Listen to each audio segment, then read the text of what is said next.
So this is my saint wall, and I decided just to do a little narration on why we chose these different saints and icons and stuff like that.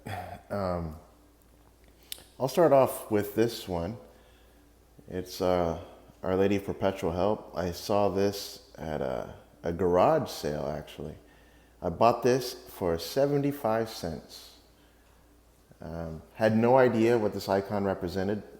I bought it because I thought it looked cool. And as soon as we got it, my fiance at the time, who's now my wife, we did a little research and we were just like, wow.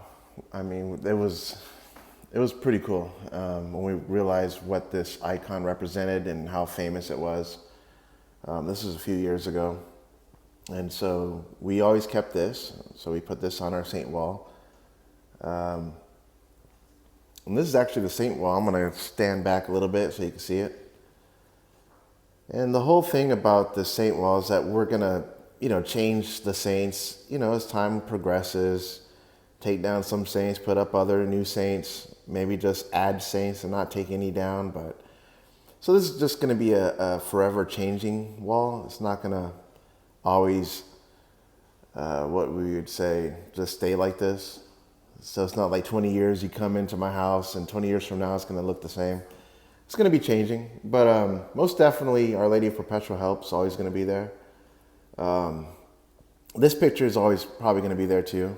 St. Maria Goretti, we actually saw her relics. She came to Texas. Oh, goodness, not last year. I think the year before. 2 years ago, we went to go see her relics in Tyler, Texas, and the Diocese of Tyler. I think it's a diocese, I'm not sure. Outside of Fort Worth, maybe like 2 hours outside of Fort Worth, or an hour out away. This is another picture we probably will never take away. St. Francis Cabrini, the patron saint of immigrants. My whole family, my great-great-grandfather was in this country. My great-grandfather fought in World War I, so I'm not an immigrant in this country. Actually, my great-grandfather lived in the area which is now the state of New Mexico when it was actually Mexico. But when New Mexico became a state, the border crossed him. And to make a long story short, we really pray to her because my wife, I just got married last month. My wife, she's an immigrant, so we have a lot of love for, the immigrants, and we pray for the immigrants. And St. Francis Xavier Cabrini is a patron of immigrants in this nation. This is one of my favorite, though. This saint right here, Saint John Paul II, the great Saint John Paul II. I like this picture because it looks like you could just take this like last week and just post it on there. It's like you could just, it seems like if you just went to Austin, Texas and just saw some dude and say, yo, let me take a picture of you. And you just take a picture of him. I mean, this picture could just be like your buddy or something, it's like the Catholic hipster, It's one of my favorite pictures of St. John Paul II. There's a bunch of them. There's one of him putting on Converse. That's actually my second favorite one of him. Here's another bunch of saints that I like to put up there. Put them all together. There's Peter. Of course, the Rock. He's the first pope.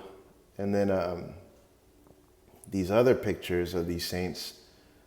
They got Saint Luke, John, Mark, and Matthew, the gospel writers.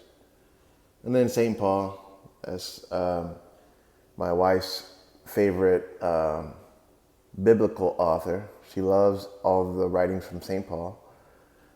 And then, of course, the newest saint, or one of the newest saints, Saint Teresa of Calcutta. I love her too. My former pastor has a very, very beautiful love for her.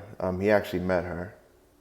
We have a Schoenstatt chapel, a Schoenstatt movement area, group, whatever you want to call it, in Austin.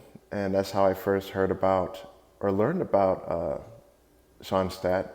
So we have this picture up here. Our Lady of Guadalupe, you don't need to say much about her. We all know. If you don't know, just Google. Another icon, Jesus. Jesus, I trust in you. Saint Faustina. So we have Saint Faustina right next there. Saint Ignatius of Antioch, our patron of our parish, the new parish that I go to now, Saint Ignatius Martyr Parish in South Austin. He's the one who coined the term Catholic. I think it was 101 AD. He was off to his death by lions. And he wrote a letter to the church in Smyrna. And he said that the church is Catholic, the church is universal, Catholicos. Then we got these, one's a saint, one's a blessed. Blessed Basil Moreau, Saint Basset. These two are here because this guy is a patron of our parish. Our parish is St. Ignatius. St. Ignatius Martyr in Austin is a Holy Cross congregational parish. And if you don't know who they are, Notre Dame University is where they bring out those priests. This was a saved, a friend of ours saved this from a garage sale. It was on sale for like 50 cents, I believe. I'm an Knights of Columbus, so I got to have Michael Givney. And then, of course, a Peruvian saint, Saint Rose de Lima. Jose Sanchez del Rio. If you don't know him, just look it up. Saint Kateri, Native American saint. Let's go back to Jose Sanchez del Rio. He was a young saint. He actually was a martyr. They cut his feet open. They told him to renounce his faith. Mexico at the time became very atheistic. The Freemasons really took over. And they basically told him, you better renounce your faith. You know, and he says, I will never renounce my faith. And they said, if all you have to do is to say that Jesus is dead or Jesus is not Lord. And he said, long live Jesus Christ the King. They cut his feet, made him walk all the way to the grave. They stabbed him a few times, shot him, and in his own blood, he traced the cross on the ground, kissed it, and he died, a martyr. I just like St. John the 23rd. He's really cool. For all my Maronite Catholics, Eastern Church, St. Charbel.